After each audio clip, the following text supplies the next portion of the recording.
नमस्कार, मैं हूं आपके साथ अभितोष सिंह। हमारे इस खास कार्यक्रम में आपका स्वागत है। आज इस खास कार्यक्रम में बात मध्य प्रदेश के अलीराजपुर जिले की, जहां प्रशासन ने आम लोगों के सहयोग से संक्रमण पर न केवल काबू पाया बल्कि पिछले 24 घंटे में यहां कोरोना का कोई नया मरीज नहीं मिला है। तो इसी पर बातचीत करने के लिए अलीराजपुर की कलेक्टर सुरभि गुप्ता हमारे साथ जुड़ रही हैं।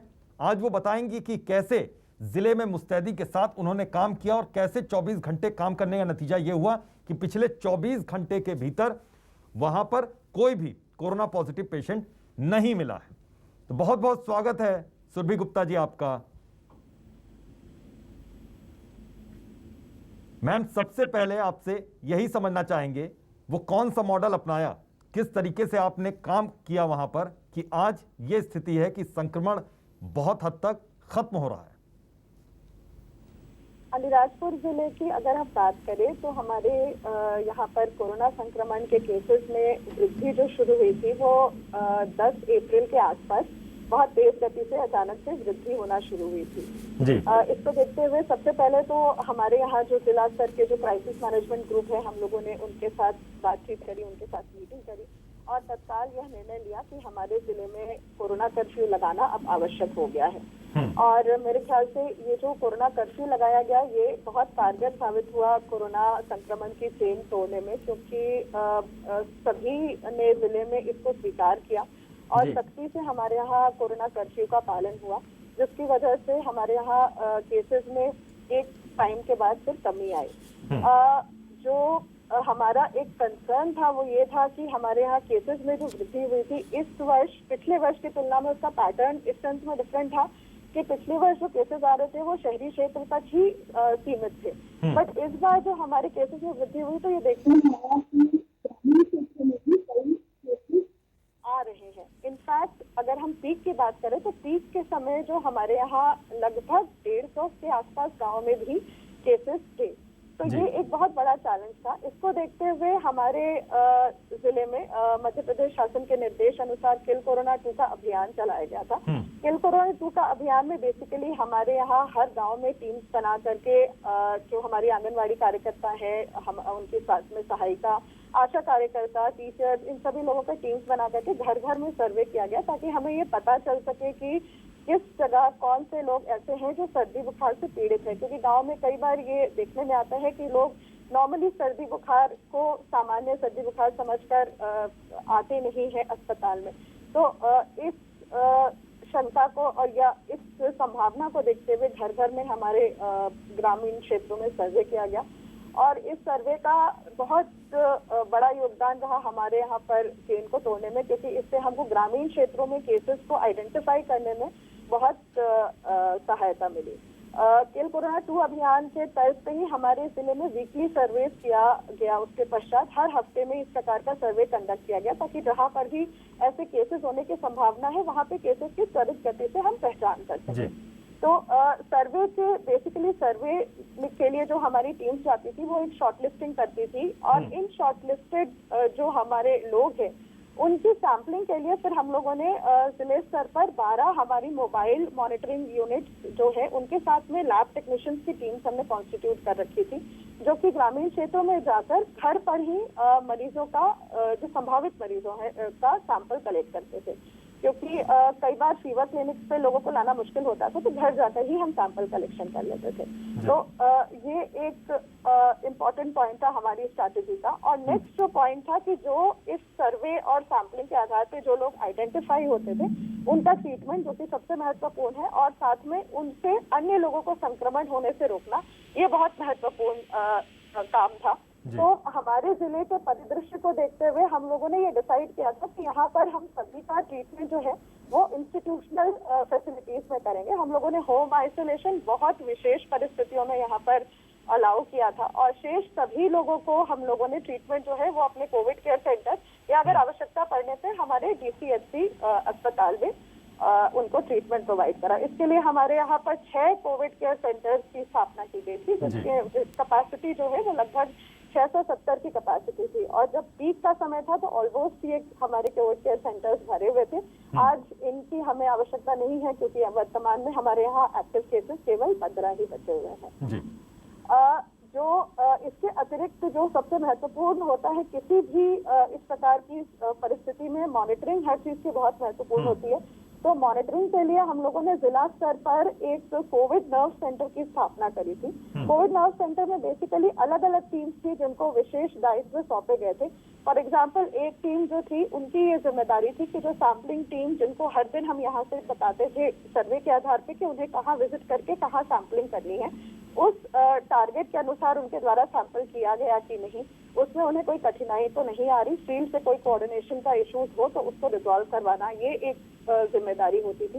इसी प्रकार एक अन्य टीम थी जो जैसे ही केसेस आइडेंटिफाई होते थे उनके कॉन्टैक्ट ट्रेसिंग, उनको अस्पताल या उनको कोविड केयर सेंटर में एम्बुलेंस के माध्यम से शिफ्ट करवाना, उनका फीडबैक लेना कि उनको अस्पताल या कोविड केयर सेंटर में कोई दिक्कत तो नहीं हो रही है। इसी प्रकार एक तीसरी टीम थी जो कि लॉकडाउन के इम्प्लीमेंटेशन को मॉनिटर करती थी, कंटेनमेंट एरिया का बनाना, कोई बिना मास्क के अनावश्यक बाहर तो नहीं निकल रहा है, अगर निकल रहा है तो उस पर आवश्यक जो कार्रवाई होनी है वो हुई या नहीं। इस प्रकार की अलग अलग टीम्स थी जो अलग अलग एस्पेक्ट्स को मॉनिटर कर रही थी, जिससे कि हमारा जो पूरा हम लोगों ने रणनीति बनाई थी उसकी एक प्रभावी ढंग से मॉनिटरिंग हो पाई। जो जिले स्तर पे जो कोविड नर्व सेंटर्स थे, इसी के आधार पे हम लोगों ने ब्लॉक्स में भी इस प्रकार की टीम गठित की हुई थी जो कि मॉनिटरिंग में हमारी सहायता कर रही है। जी मैम, एक चीज और समझना चाहूंगा कि मुश्किलें कहाँ पेश आई, क्योंकि ग्रामीण क्षेत्र में समझाना सबसे मुश्किल काम रहता है कि किस तरीके से वहां पर लोगों को समझाया जाए, जागरूक किया जाए। तो किस तरीके से उनके लिए जागरूकता अभियान चलाया गया प्रशासन की ओर से?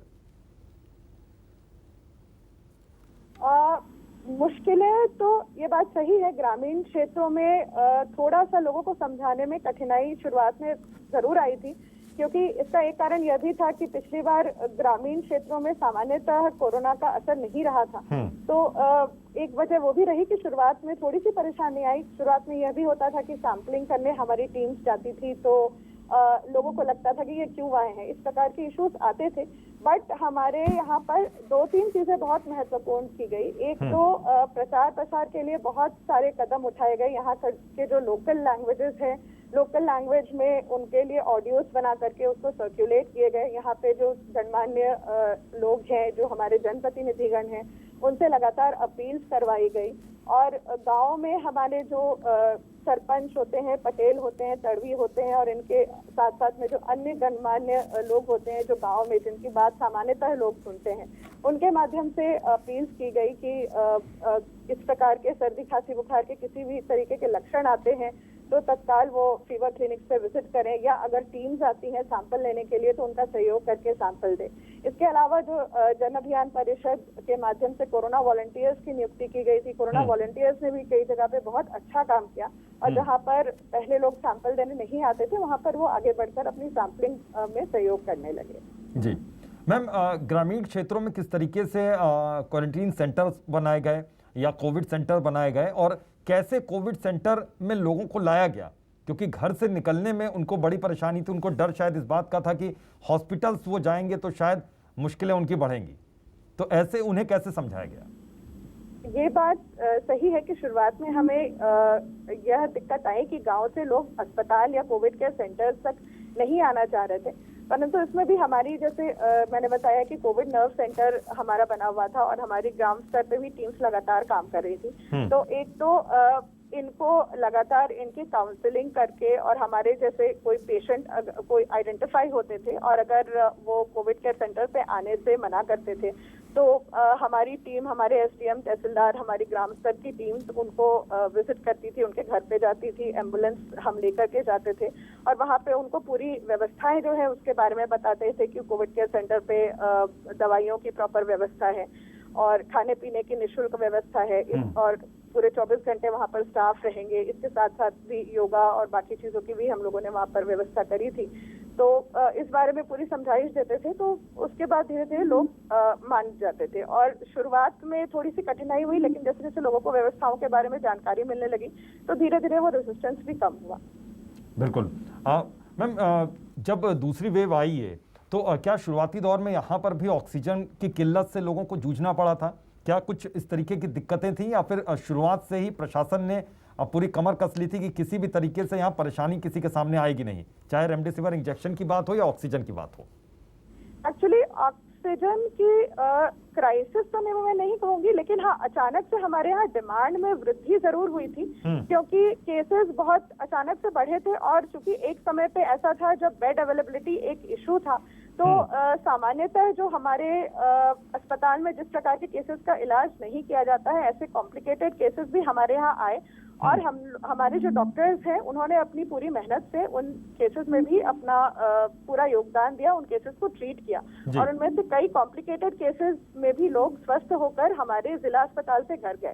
तो चूंकि हमारे यहाँ अचानक से कॉम्प्लिकेटेड केसेस जिसको ऑक्सीजन की रिक्वायरमेंट है उसमें वृद्धि हुई थी, तो निश्चित ही वो एक व्यवस्था थी जो हमको बहुत एक आपातकालीन स्थिति में बनानी थी।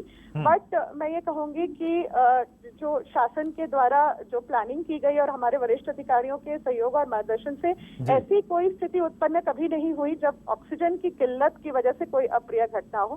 साथ में मैं यह भी बताना चाहूंगी कि यहाँ पर हमें हमारे लोकल के जनप्रतिनिधियों ने और हमारे कुछ एनजीओ जो हमारे साथ काम करती हैं, इन लोगों ने भी सहयोग किया। शासन द्वारा जो कलेक्टर्स को राशि उपलब्ध कराई गई थी, उस राशि का उपयोग करके ऑक्सीजन कॉन्सेंट्रेटर्स भी क्रय किए गए, जो कि आगे भी हमें अगर आवश्यकता पड़ती है तो हमारे काम आएंगे। बिल्कुल, यानी कि तीसरी लहर को लेकर तैयारी पूरी है यहाँ पर प्रशासन की। आगे अगर कोई तीसरी लहर आती है जिसकी चर्चा हो रही है और उम्मीद करते हैं ना आए, लेकिन अगर आती है तो उसके लिए प्रशासन पूरी तरीके से मुस्तैद है, पूरी तरीके से तैयार है। उसके लिए प्रशासन पूरी तरीके से तैयार है। वर्तमान में हमारे यहाँ जो आईसीयू की व्यवस्था है और बेड्स की अवेलेबिलिटी है उसके और पुख्ता उसको कर लिया गया है। और जो पीडियाट्रिक्स की जो बात हो रही है कि बच्चों के लिए वो ज्यादा घातक सिद्ध हो सकता है, तो पीडियाट्रिक आईसीयू की भी तैयारी चल रही है और वो बहुत जल्दी उसकी भी स्थापना हो जाएगी। बिल्कुल मैम, एक बड़ा चैलेंज ब्लैक फंगस को लेकर भी है, उनके भी पेशेंट लगातार सामने आते जा रहे हैं, उसको लेकर किस तरीके की व्यवस्था की गई है? एक्चुअली फॉर्चुनेटली अभी तक हमारे जिले में ब्लैक फंगस का कोई केस सामने आया नहीं है, लेकिन ये बात सही है। इसका एक तो इसके बारे में अवेयरनेस बहुत इम्पोर्टेंट है, क्योंकि ग्रामीण क्षेत्रों में संभावना यही है कि लोगों को इसके बारे में मालूम नहीं होगा। तो इसके बारे में प्रचार प्रसार हम लोग कर रहे हैं कि अगर ऐसे कोई लक्षण कुछ आपको दिखाई दे तो तत्काल अस्पताल है। लेकिन ईश्वर की कृपा से अभी तक एज सच हमारे यहाँ कोई केस आइडेंटिफाई हुआ नहीं है ब्लैक फंगस का। ना हो तो ज्यादा बेहतर है। मैम, एक चीज और समझना चाहेंगे, आपने कहा कि बहुत से सामाजिक संगठन उन्होंने सहयोग किया, एनजीओ सहयोग कर रही हैं, तो वो सामने खुद सहयोग के लिए आए प्रशासन के, या फिर प्रशासन को वहां पर जाना पड़ा उनसे सहयोग मांगने के लिए कि आप हमारी मदद कीजिए ताकि आपकी मदद से हम लोगों को जागरूक बना सकें? वो खुद सहयोग के लिए सामने आए। जी, वो खुद आए। मैम, कोरोना कर्फ्यू के वक्त में ऐसे बहुत से लोग होंगे जो आपके पास पहुंचे होंगे, प्रशासन के पास पहुंचे होंगे कि उनकी मदद की जाए, क्योंकि उनको खान पान की दिक्कत हो रही है, क्योंकि काम बंद है और किसी तरीके से अगर काम या कारोबार बंद है तो फिर मुश्किलें ये इस तरीके की आएंगी। उनके लिए किस तरीके से व्यवस्था की गई? एक्चुअली एक तो सामग्री आपूर्ति में कहीं पर भी कमी ना आए, इसके ऊपर हमेशा ही ध्यान रखा गया। दूसरी बात यह है कि ग्रामीण क्षेत्रों में तो ऐसे इश्यूज इसलिए नहीं आए क्योंकि अधिकतर जो हमारे ग्रामीण जनता है वो एनएफएसए के तहत पात्रता पर्चीधारी है और उनको राशन जो है शासन के निर्देश अनुसार उपलब्ध कराए गए। इसके साथ ही मनरेगा के काम भी चालू थे। बाकी एज सच अगर जो भी हमारे पास कोई अपनी समस्या लेकर आए तो उसकी हमने पूरी तरीके से सहायता की, प्रशासन ने उनको आवश्यक सामग्री उपलब्ध कराई। जी मैम, इस तरह की क्या शिकायतें आई इस बीच में कि कुछ हॉस्पिटल्स हैं, अगर निजी अस्पताल वहां पर हैं, तो उन्होंने कुछ तरीके से कोई अनियमितता नजर आई वहां पर हॉस्पिटल्स में, इस तरह कोई शिकायत की फीस ज्यादा ले ली? एक्चुअली यहाँ पर निजी अस्पताल एक भी नहीं है, यहाँ पर इलाज की जो व्यवस्था है वो जिला अस्पताल ही है। तो इनफैक्ट जिले के भीतर जो उपचार की जो जिम्मेदारी थी वो पूरी तरीके से प्रशासन के कंधों पे थी और हमारे जो स्वास्थ्य विभाग है उनके कंधों पर थी। जी मैम, प्रशासनिक अधिकारियों, कर्मचारियों और डॉक्टर्स की काउंसलिंग किस तरीके से की गई, क्योंकि भारी स्ट्रेस के बीच में वो काम कर रहे हैं दिन रात? ये एक्चुअली बहुत इम्पोर्टेंट था, क्योंकि इनफैक्ट कुछ अनफॉर्चुनेट इवेंट्स हमारे कर्मचारियों के साथ भी हुए। कुछ हमारे खुद के कर्मचारी भी थे जिन्होंने अपनी जान गंवाई इस कोरोना महामारी के दौरान। तो निश्चित रूप से सभी का मनोबल ऊंचा रखना, सभी को फील्ड में काम करवाना, ये एक चैलेंज था। बट सभी से संवाद करके और सभी से बातचीत करके, रेगुलर विजिट्स करके, उनका मोटिवेट करके, इसी प्रकार हम लोगों ने एक टीम के रूप में काम किया। बिल्कुल मैम, वैक्सीनेशन को लेकर क्या तैयारियां हैं और कैसे वैक्सीनेट करवाया जा रहा है ग्रामीण क्षेत्र के लोगों को और शहरी क्षेत्र के लोगों को? वैक्सीनेशन को लेकर हमारे यहाँ जो व्यवस्था बनाई गई है वो गांव-गांव में कैंप्स हम लोग चरणबद्ध तरीके से कैंप्स लगा रहे हैं। और शहरी क्षेत्र में फिलहाल जो 18+ का वैक्सीनेशन के लिए तो बहुत रुझान है, तो कंटिन्यूअस रेगुलर रूटीन में हमारे यहाँ वैक्सीनेशन की प्रक्रिया जो है वो चल रही है। ग्रामीण में थोड़ा सा अभी हमको उसमें जागरूकता और लाने की आवश्यकता है, तो उसमें भी हम जो हमारे फील्ड स्तर के कर्मचारी हैं और ग्रामीण जन हैं उनको उनके सहयोग से हम वहाँ पर जागरूकता लाने के लिए पूरा प्रयास कर रहे हैं। बिल्कुल। तो मैम, क्या दिक्कतें आ रही हैं ग्रामीण क्षेत्र में, क्योंकि आपने कहा जागरूकता लाने की कोशिश कर रही हैं, तो वहाँ पे किस तरीके की मुश्किलें हैं? क्या वैक्सीन को लेकर पहले से कोई उनके मन में कोई वहम बना हुआ है, किसी तरीके की रूमर्स हैं उनके बीच में? ये थोड़ा सा इशू है, पहले उनके मन में कुछ वहम है जिसको हम धीरे धीरे करके एक एक करके तोड़ रहे हैं। तो जिसमें हमको थोड़ी थोड़ी अब सफलता भी मिलने लगी है और मुझे उम्मीद है कि आगे जैसे जैसे हमारा वैक्सीनेशन का प्लान और अनफोल्ड होगा तो हमें अच्छी सफलता गांव में भी मिलेगी। बिल्कुल मैम, गांव में किस तरीके से मतलब किस तरीके से वहां पर काम किया जा रहा है, किस तरीके से किस मॉडल को अपनाया जा रहा है और कैसे पहुंच रहे हैं एक एक गांव के लोगों तक, अपनी जानकारी को कैसे पहुंचाया जा रहा है? क्या डॉक्टर्स की कोई टीम बनी है और जो प्रशासनिक अधिकारी हैं उनकी किसी तरीके की टीम बनी है और घर घर जा रहे हैं क्या वो?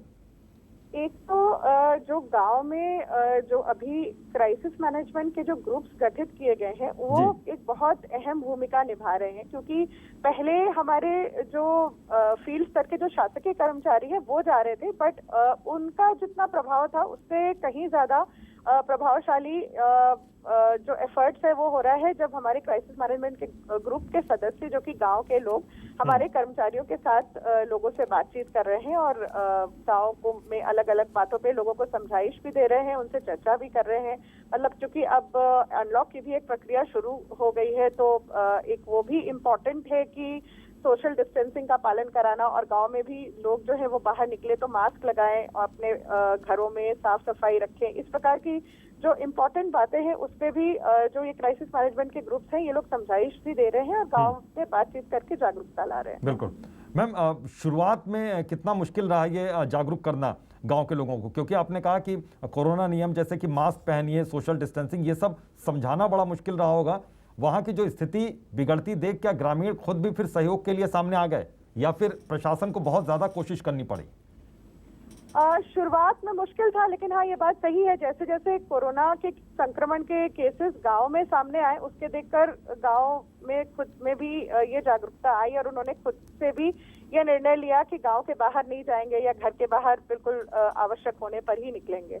तो शुरुआत में जरूर प्रशासन की बहुत मेहनत करनी पड़ी, बट उसके बाद गांव में अपने आप से लोगों को ये धीरे धीरे बात समझ में आने लगी और साथ में जो हमारे जैसे कि मैंने बताया ग्रामीण जो वहाँ के गणमान्य नागरिक है उनका सहयोग हम लोगों ने लिया और उन्होंने बहुत मेहनत करी इस पर।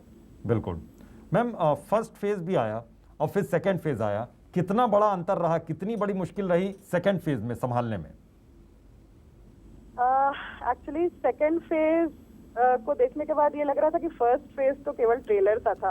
मतलब सेकेंड फेज निश्चित ही बहुत ज्यादा, क्योंकि एक तो केसेस की क्रिटिकलिटी बहुत ज्यादा थी और बहुत तेजी से लोगों की कंडीशंस डिटीरियोरेट हो रही थी, तो अर्ली आइडेंटिफिकेशन जो है वो बहुत ज्यादा महत्वपूर्ण था। और साथ में जैसा कि विदित है बीच में जब पीक का समय था तब बेड की अवेलेबिलिटी के कुछ इश्यूज आए थे, तो ये सारे जो इश्यूज है सेकेंड फेज में हम लोगों ने देखे। फर्स्ट वेव में तो चीजें इसकी तुलना में काफी सामान्य, काफी आसान था। बिल्कुल मैम, होम आइसोलेशन को लेकर किस तरीके की व्यवस्था की गई, क्योंकि सभी पेशेंट को अस्पताल ले जाने की जरूरत भी नहीं पड़ी होगी और न पड़ भी रही है, तो होम आइसोलेशन को लेकर क्या किसी तरीके कॉल सेंटर स्थापित किया गया प्रशासन की ओर से या फिर किस तरीके से मदद पहुंचाई गई?